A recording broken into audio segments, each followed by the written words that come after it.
Hello, everybody. Dr. Espen here. Welcome to Dr. ETV. Today, we are joined by none other than the incredible Brad Yates. Brad Yates is known as internationally for his creative and often humorous approach to what's called EFT, emotional freedom technique, something that I've heard about many times. I've had the opportunity to try a couple of times, but I think this is going to take it to a whole nother level as well.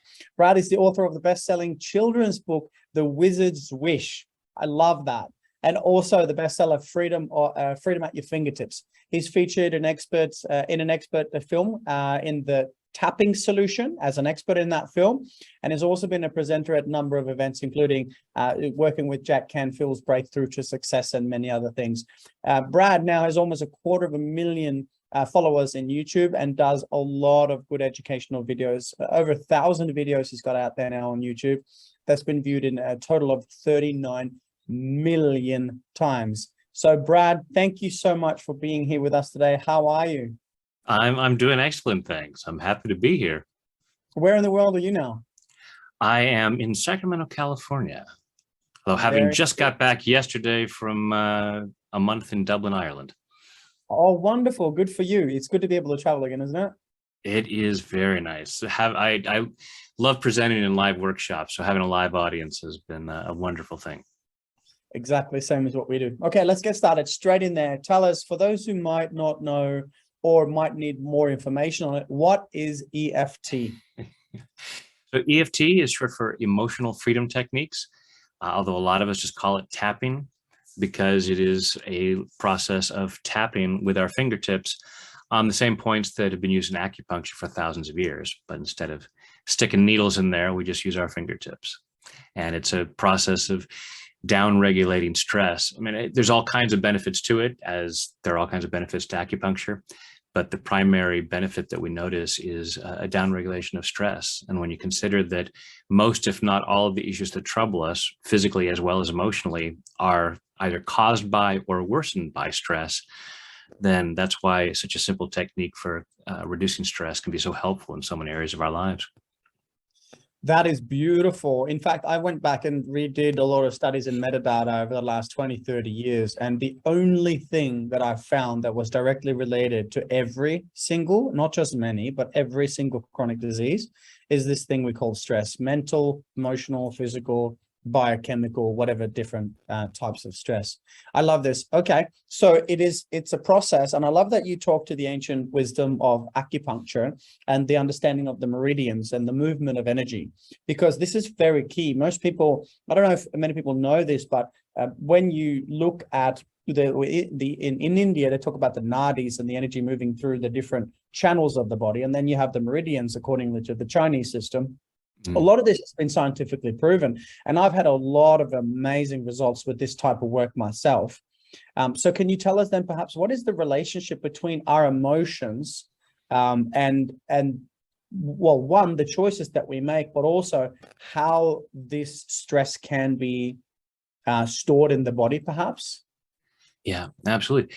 So what happens is our body is designed to, our mind and body is designed to, deal with circumstances that come up.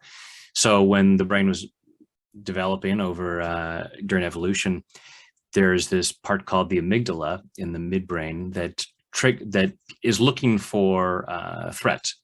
And so when we're in a threatening situation, it says, oh, we're in danger, and puts us into fight, flight, or freeze. And, parts of our body shut down so that we can focus on the immediate threat. And that can, it's beneficial for those short bursts of energy or whatever that is.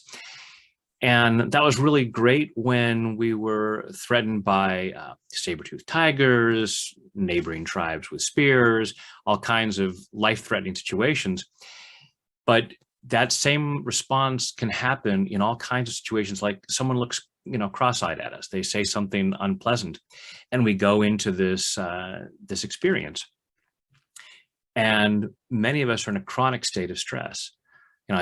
We carry what I call ambient stress. There's just this low level of stress going on no matter what. And then most of us are walking around with a device that is constantly telling us, hey, here's something else to be upset about. So we're constantly in this state where our bodies are not able to work at an optimal level. Our minds are not working at an optimal level, because whenever we go into fight or flight, the prefrontal cortex goes offline. So we're not making the best choices, and our lives are made up of the choices we make. How we take care of ourselves, how we take care of our finances, how we take care of our relationships, and all these things. So when we're in that state of stress, we're not able to think as clearly, we don't make the best decisions, and we live far below what's possible for us. So having a simple tool for being able to moderate that stress, to down-regulate it basically what we're doing is letting ourselves know we're safe. It's okay. We can, we're not in a life-threatening situation, assuming that we're not. And that's the thing, is tapping doesn't make us stupid. So if we say, oh, I've got a fear of heights, so whenever I'm on a balcony, I have this fear. And we might say, well, I'm afraid of tapping that away because then I'll jump off the balcony. No, it doesn't. It just takes away the unnecessary fear and emotional distress. It doesn't then relieve us of our senses. It actually allows us greater freedom to think clearly. Absolutely, because you're able to access that prefrontal cortex and the executive center of the mind. As we know, when we are in fight or flight or survival, we're only operating within a very limited part of, one, our nervous system, two, our imagination, three, our reproductive system, our immune system. Everything gets down-regulated when we're in fight or flight. And this is so interesting because you talk about the amygdala, and it's, obviously direct relation to emotional response. And when we are overstimulated with fear of fight or flight, stress, or even just living in the rut, then we know that we don't have access to anything related to the unconscious or superconscious in the same way. So then if we look at this tapping technique, and we understand its basis within the meridian system and probably other things as well, I want to then know your thoughts on how the emotions are stored in the body. Would you say that they're stored obviously they're firing and wiring in the nervous system, which creates issues in the rest of the tissues, as I say, but also would it be relevant to certain organs? Are we talking in the lymphatic system? Are we talking the fascia? Are we talking meridians primarily? What's your general consensus of where these emotional, mental, whatever kind of issues and stress is stored in the body? Yeah, it can be stored in all kinds of different places, and many of us have like what we call a sore spot, where if I may have a pain in my side that comes up, and even though the doctor may say, we've checked it, there's nothing there, but when I get into stressful situations, that's where I feel it. And it's different for different folks. And there's the research continues, and we keep finding all kinds of things like, yes, the process is a matter of the tapping is working through the fascia, or we're finding the interrelation with the polyvagal system, and how the vagus nerve works through the body. So it's we'll talk about being stored in the energy system, because everything's energy, but also in terms of the body. And that's the whole thing of, getting beyond the Cartesian split of the mind and body are two separate things. It's like, no. And as we're dealing with all these emotional distresses, we call them feelings because we feel them in the body. This is not just stuff that's going on in our brain. So to add this somatic component to talking about the issues that bother us allows us to get to where it's at. And each of the meridian points, as it was developed in acupuncture, relates to different meridians, which are related to different organs in the body, which tend to be related to different emotions. So we, might say, oh, okay, well, this point here right above at the eyebrow point is related to the bladder, which tends to be related to sadness or trauma. Under the eye, the stomach, and fear. There are times where I'll use that in the process, relating certain points to certain emotions. At the same time, there's so much interrelation. And so there have been times where I thought, well, I'm really experiencing a lot of fear, but I'll be drawn to tapping the side of the eye, the gallbladder, which is associated with anger. It's like, okay, that's interesting. I'm not aware of being angry about anything, but this is where I just feel that I need to work. So I tend to not focus too much on that, because I might just be making an assumption. And that's the great thing about the process of tapping. We go through the whole body, and so we're covering all these different meridians and these different organs. So it's like, all right, it may just be in the stomach. I may only need to tap under my eye, but there's no harm in tapping through all these different points and just looking at where else it might be stored. And of course, as you so mentioned, when you go to the doctor and the doctor says there's nothing wrong there, say, i.e. the liver, well, they're talking about the physical stuff. And we know through quantum science that less than 1% of who we are as a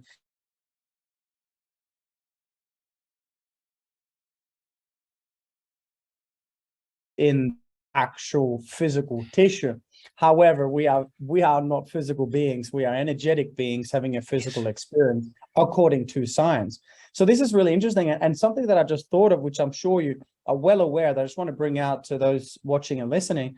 Well, if we work with the meridian systems and we go to an acupuncturist that is, of course, skilled at what they do, that is awesome. You're going to have most likely some great results from that. But this is something, the tapping or the EFT is something that you could apply with a practitioner, or even, as we're about to do with Brad, even apply in the comfort of your own home if you have someone facilitating and knowing what to do. So you don't actually have to have, people in developing countries or other places don't actually have to go to an acupuncturist, which makes it way more accessible as well, which is exciting. Brad, you mentioned before, hey, maybe we wanted to give it a try and kind of have you facilitate through. So for those watching, if it's safe to do so, obviously you shouldn't be driving and watching this, but let's say that you're sitting somewhere comfortable, you're watching a recording, and you actually want to give this a try. I'm going to hand it over to Brad and allow him to facilitate some emotional freedom technique tapping for us, and I'm going to join in as well. So take it away. Excellent. Thank you. And yeah, so the other nice thing about it is a lot of people don't like needles. So yeah, that's one of the benefits of this over acupuncture as well. So the process, we're going to take the fingertips of our index and middle finger, and you can use either hand on either side of the body. I often tap with both sides at the same time, but for the sake of demonstration, I'm just going to say, go ahead and take your dominant hand.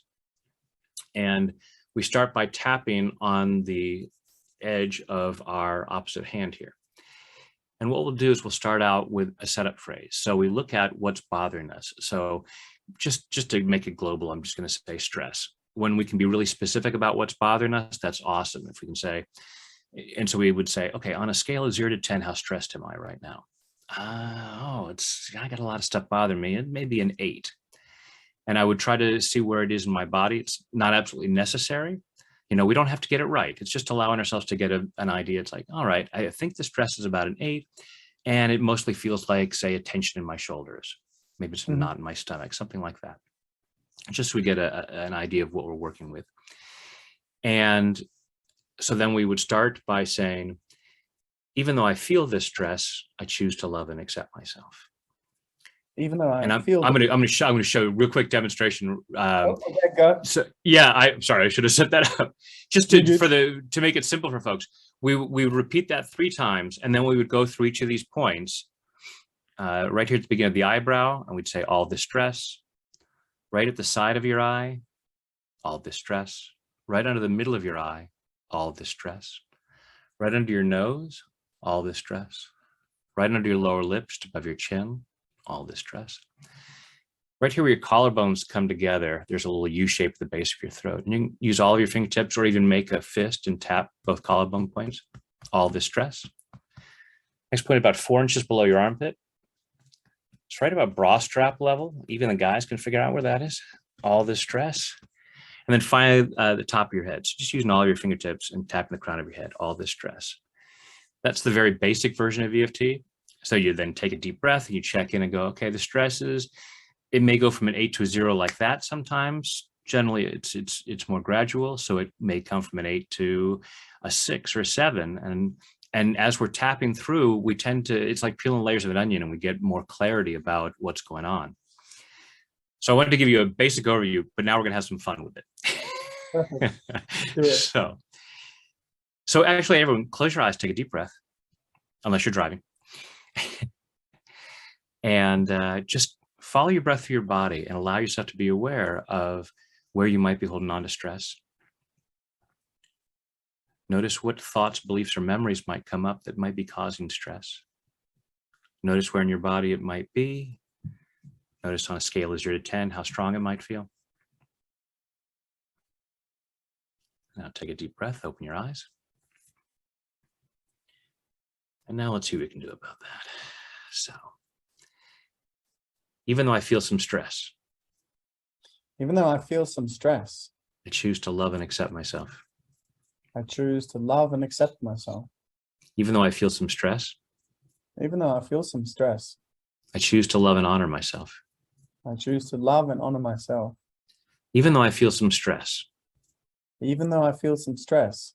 and it's not comfortable, and it's not comfortable, and it distracts me from what I really want to do. and it distracts me from what I really want to do. And even though I feel this stress, I choose to deeply and completely love, honor, and accept myself. honor, and accept myself. And maybe anyone else who contributes to this stress. And maybe anyone else and everyone else that contributes to this stress. Because I choose to be that free. Because I choose to be that free. All the stress. All this stress. All this stress. All this stress. All this fear that's underneath that stress. All this fear that's underneath that stress. Because when I'm feeling stressed out about something, there's usually some fear under there. So what might I be afraid of? What's going on in my life right now? Or what am I anticipating coming up? That feels threatening to my well-being. I'm allowing myself to get clear about this. And the more clear I am, the more I can see if there's a real threat. Is this going to cause me physical harm? Or is it just a threat to my ego? I'm allowing myself to see where this fear response might be a misunderstanding. And maybe it's just a distraction. Maybe there are things that I want to be working on.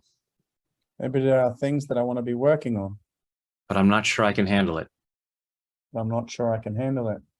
So my mind goes looking for things to be upset about. Oh, I'm going to get all that other stuff done. But I have to worry about this other stuff first. It's not that I'm bad or stupid. It's not that I'm weak or lazy. It's just that part of me is trying to protect myself. In some outdated ways. I love and appreciate those parts of me.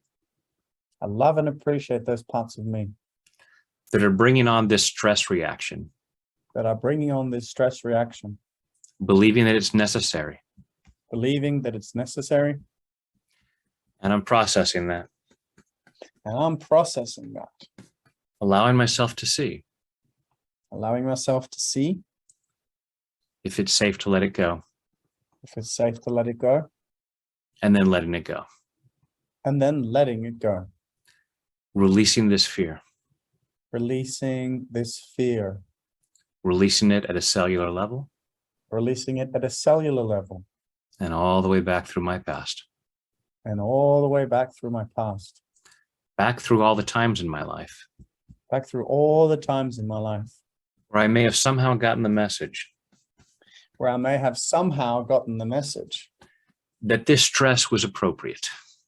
That this stress was appropriate. even though it probably didn't really work for me. Even though it probably did not work for me. I'm setting myself free from that. And I'm setting myself free from that. And the more I let go of the stress, And the more I let go of this stress, the more clearly I can think. the more clearly I can think. The better I can figure things out. The better I can figure things out. The better I can take care of myself. The better I can take care of myself. So it's actually safer to relax. So it's actually safer to relax. So I'm allowing myself to feel more peace. So I'm allowing myself to feel more peace. In body, mind, and spirit. In body, mind, and spirit. And take a deep breath. And close your eyes and go back inside and just check in again where you might have been feeling that stress, and just notice on a scale of 0 to 10 what that might be feeling like now. And hopefully that number has come down. Hopefully it's come down a lot, but sometimes it just comes down a little, and sometimes it may not feel like it's changed a lot, but you might have more insights into what you were feeling stressed about, and you can then go and do some more specific tapping on that. Beautiful. Thank you so much for that. Oh, my I pleasure. didn't realize this is going to be a treatment / facilitation. That's just absolutely awesome. Thank you.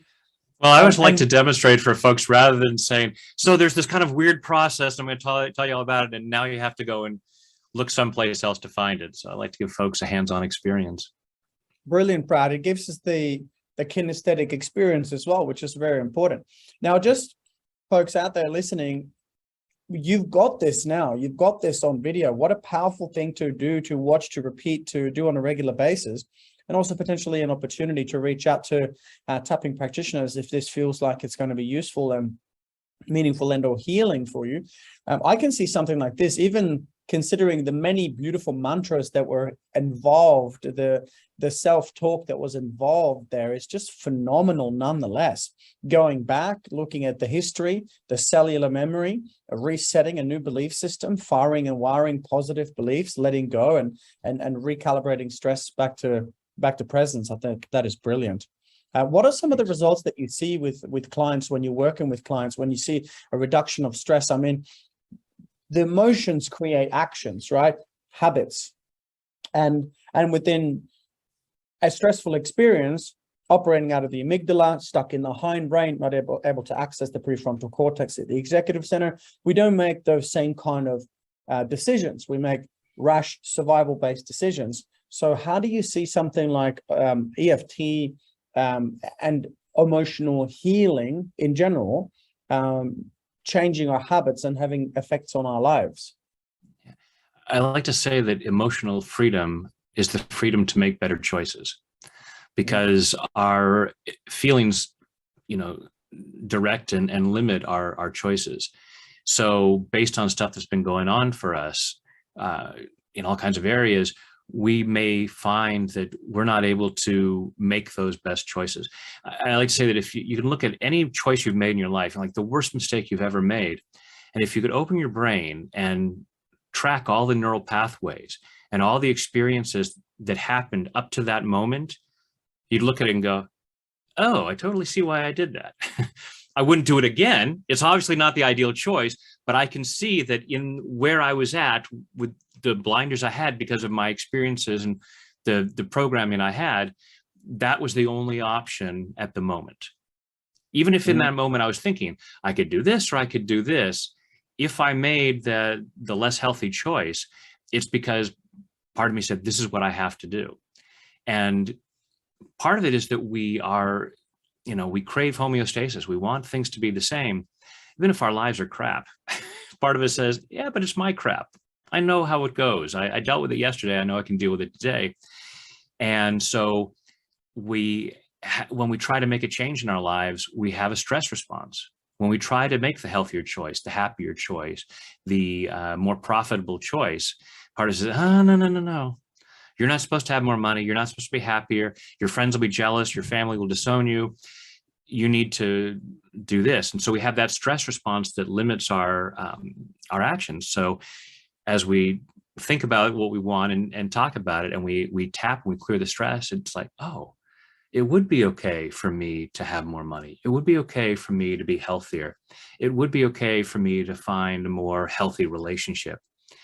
And that gives us the freedom to then take the actions that create those scenarios. Excellent. And just really feeling into that, to the meaning, EFT, emotional freedom technique. I've always said this, and a lot of the work that we teach is about emotions, healing our emotions. So we basically use the energy centers, the chakras, and we go into what blocks these centers. You know, we talk chakras, nadis, very similar things, and you know, from Indian to Chinese. But it's very interesting because what we found over the years is that fear blocks the first energy center, guilt blocks the second one, shame or lack of self-worth blocks the third one, grief, sadness, sometimes disguised as anger, blocks the heart, lies block the throat, the illusion of separation blocks the all-seeing eye, and of course the crown is blocked by our earthly attachments or addictions. So I can see how both the ancient Indian lineage and also the Chinese very, very similar, because their primary blueprint within my studies and what I've seen is that the blockage of energy movement, the blockage of freedom, often has to do with these lower frequency fear-based emotions. What are your thoughts on that? Well, it's been said that there are only two emotions. There's love and there's fear. So if it doesn't feel like love, it's fear, you know. So I don't like to say negative emotions, because all emotions are part of the human experience and they all have a purpose. You know, to me, anger is like a smoke detector. It's letting you know, it goes off when there's something that needs to be dealt with. So we don't want to disable our smoke detector. We want it there. But when it goes off, we want to go, oh, okay, I need to find out what's wrong. Is there a fire to put out, or do I just need to change the batteries? It may just be a misunderstanding. But some people respond when the smoke detector goes off by, oh, that's so loud, I'm going to go grab some pots and pans, I'm going to bang louder and try to drown out the noise with that and just make things worse. So we want to be able to, you know, deal with that and acknowledge what that is. And from my perspective, underneath all of those uncomfortable feelings, there's usually some level of fear. And so much of that fear is based on misunderstandings. Things that people have taught us that aren't true, or things that we've experienced. You know, we're in third grade and we are given an oral report and we mess up a word and everybody laughs at us, and we take that to mean, oh, I'm a terrible speaker, or people hate me, or whatever. We extrapolate a meaning that isn't there. And so, and then we go through our lives proving that that's true, and limiting our lives in order to keep us safe. And as we can go back and look at those experiences while tapping, it gives us that place of being safe. We can calm down and look at it and say, oh yeah, it doesn't mean that. And that's, you know, either I was mistaken or this other person who's telling me something was mistaken. And so many of the beliefs that run our lives are just absolute misunderstandings. So we're just giving ourselves permission to clear that up. And yeah, I did a video some time ago about tapping in alignment with the chakras, because there's all kinds of great modalities and great aspects of healing from all kinds of traditions. And what I love about tapping is it integrates so well with so many different things, of just being able to calm our system down while we look at that, and we calm that fear. And as we clear that away, what we end up with is more love. Oh, beautiful. Well said. What an awesome way to sum up my question. That's brilliant. Okay, Brad, I've got one more question for you. Can I throw one off just right off the cuff? All right, Espen, I'm ready. Good. Even though I feel threatened by the unknown. Expanded. Okay. So this is the question that I love to ask the people that I interview, right? And it goes like this. I want you to imagine now that you're on the world stage. Okay. There are hundreds of thousands of people, however many, in front of you, and they're all there to hear your message to the world. I would like to ask you, take your time, feel into it. If there was one message you had to the world that was to be shared, what would it be? It would be to experience greater self-love, greater sense self-worth, acknowledging, the phrase I like to use is that we are magnificent children of the universe, worthy and deserving of the best this world has to offer, and there is nothing that is too good for us. Because the unfortunate behavior, there's all kinds of words I could use, but let's say the unfortunate behavior that we see in a lot of our fellow inhabitants, and including ourselves at times, comes from fear and doubt and a feeling of not being worthy of love. And a lot of people get confused thinking that self-love is arrogance or conceit, and that's a total misunderstanding. Arrogance is when you say, I'm better than other people. And if you're saying that, that means you don't get it.